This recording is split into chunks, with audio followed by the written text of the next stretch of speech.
Welcome to Finding Humans in Tech, where we uncover the extraordinary stories behind the technology shaping our world.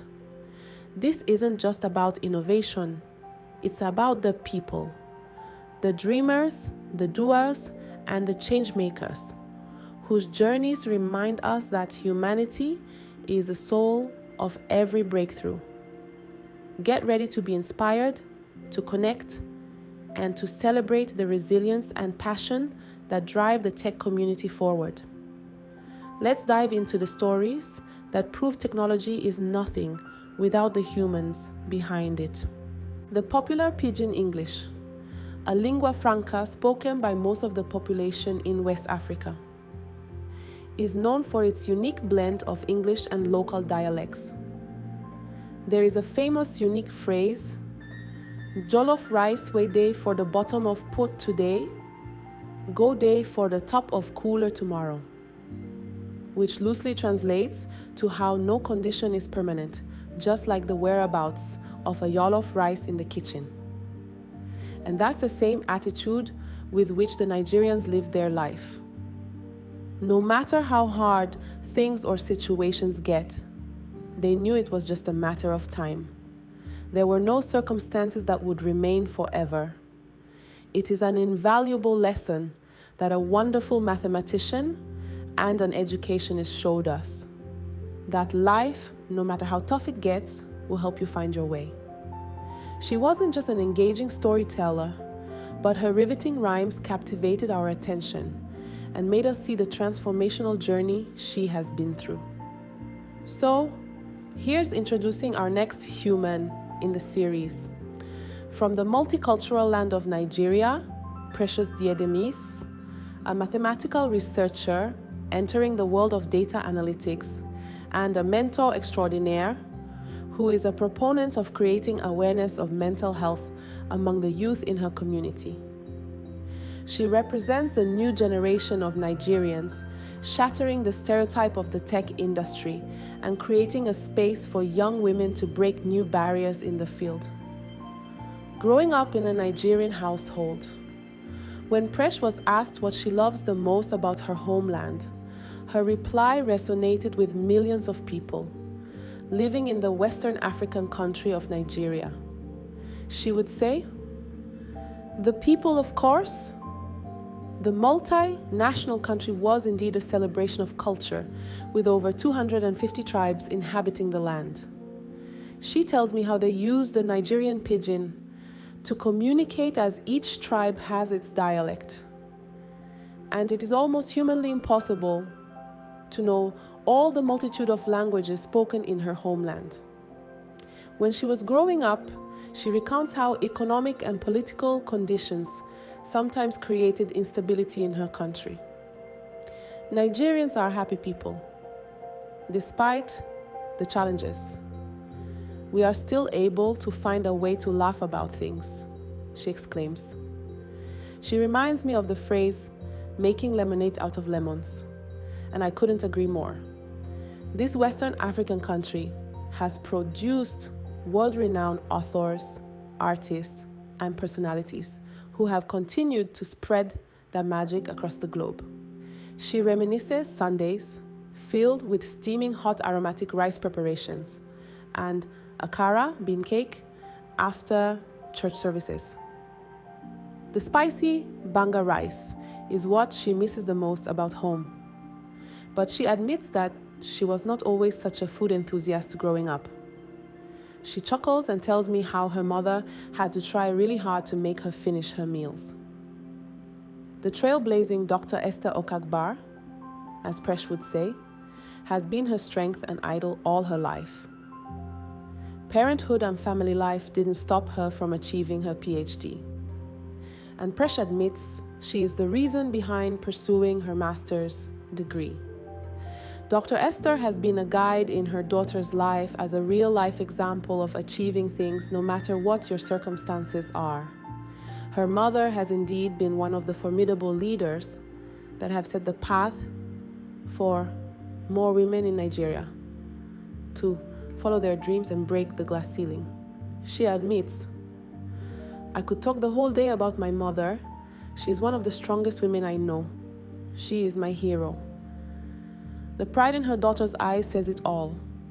But all this wouldn't have been possible without the silent support of her father, the compelling Mr. Diedemise, who supported his wife's dreams of getting her doctorate and did everything possible to make it happen. Presh fondly recalls her dad telling them he would save up for their college education instead of driving fancy cars. He ensured both she and her brother got the best education possible.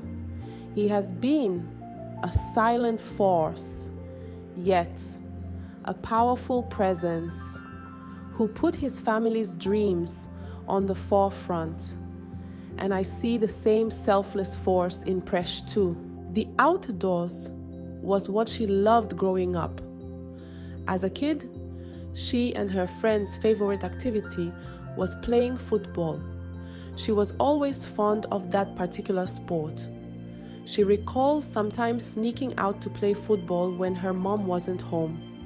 When she heard her mom's car honking through the streets, she would dash back home and sit at her study table with her nose deep in her books. That image cracked us up, and she did chip in to say that she hopes her mom doesn't read this.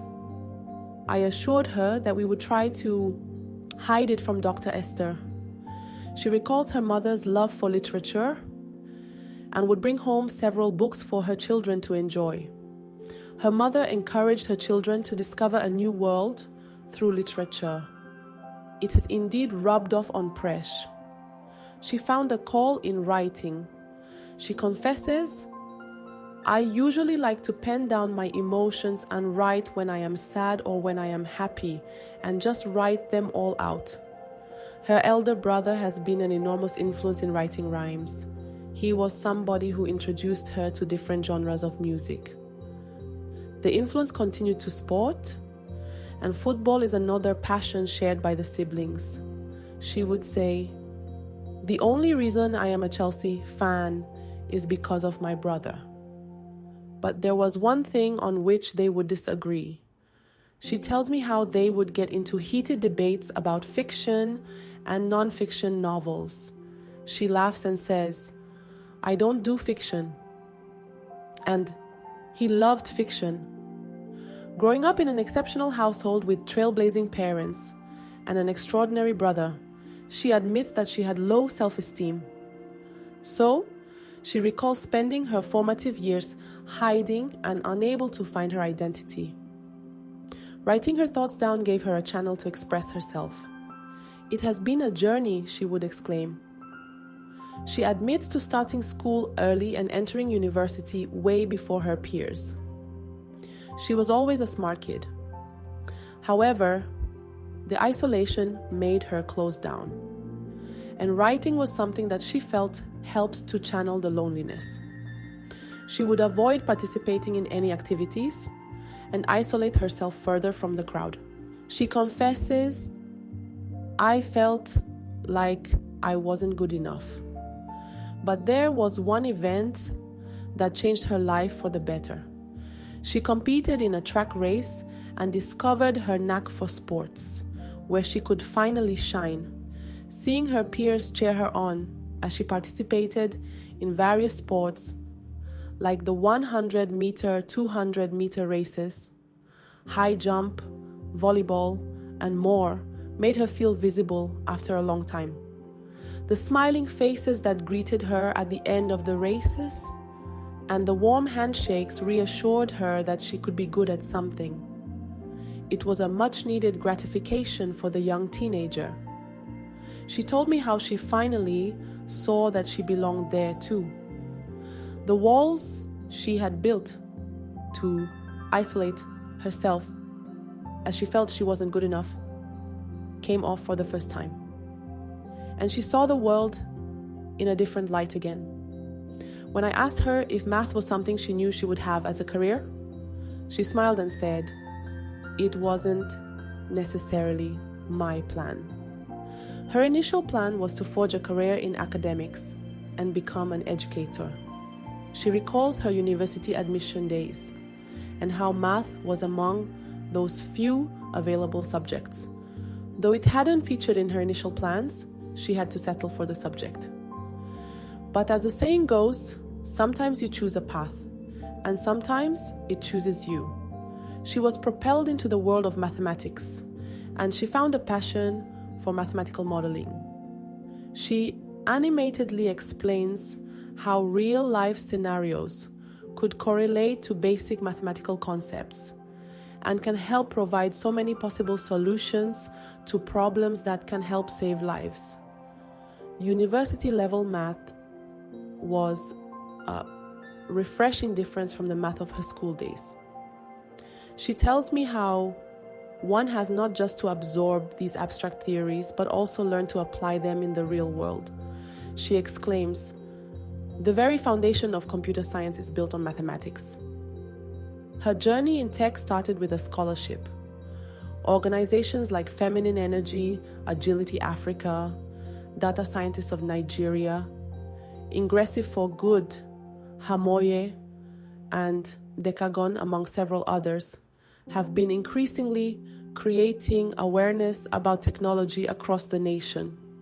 Presh informs us that many women in Nigeria are changing the tech space for good.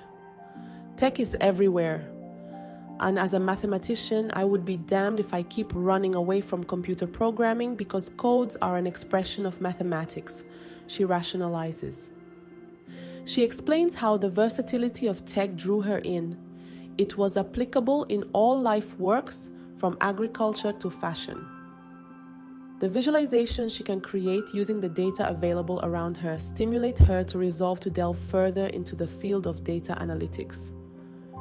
She has also grown to appreciate how the tech domain supports communities on different platforms.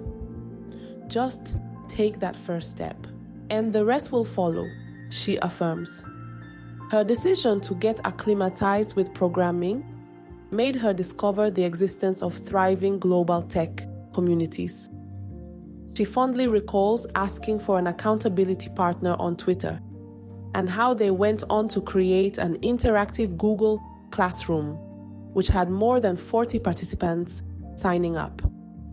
Peer support and mentorship are something she wishes to extend to others who are starting in the tech field from non-traditional backgrounds, influencing the youth. Many memorable experiences in her life have deeply influenced her to get involved with the youth and provide mentorship to students.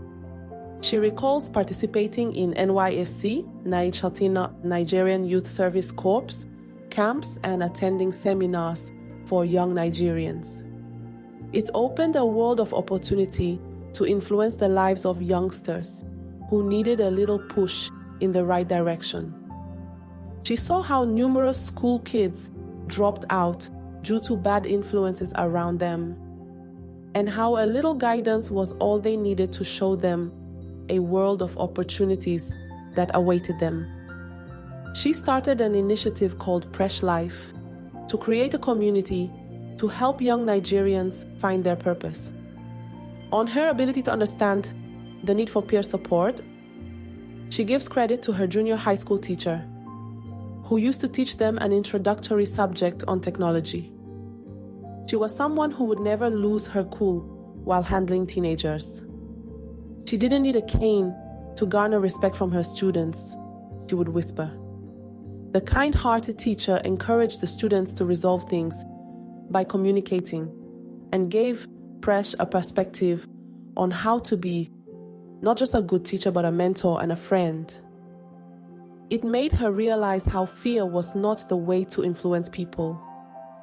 She admits she was blessed to have had the support system while growing up, and only wishes everyone could access the same resources she had. In her work with mentoring teenagers in her community, she asserts, "I see myself as a coach." She wants to be seen as something other than just an educationist who teaches mathematical concepts. She wants to form a connection with the youth she interacts with. "I don't want to be limited by the walls of a classroom," she exclaims. She would describe how countless youngsters fall prey to bad influences because they don't have somebody to guide them. Having had her fair share of struggles with mental health and an identity crisis, she tells me how it pushes her to get to know these young children, hear their woes, and be a friend to whom they can confide their problems. Education isn't supposed to be limited to the subjects taught in a classroom. It's supposed to guide you to the real world, and she feels the need to change the education system. She sees the value of a mentor or a teacher as not just a figure of authority, but as a means to destigmatize a lot of issues like mental health that exist around us. I asked her if she had finally found the answers she had been looking for. She smiles and tells me how she must have been a tiny blip in her mother's womb when Dr. Esther would attend her classes at her university.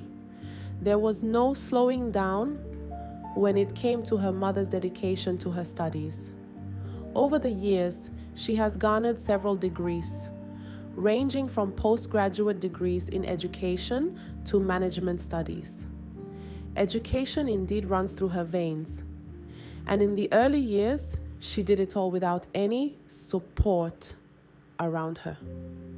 She broke all barriers and shone the light for many more women to follow her lead.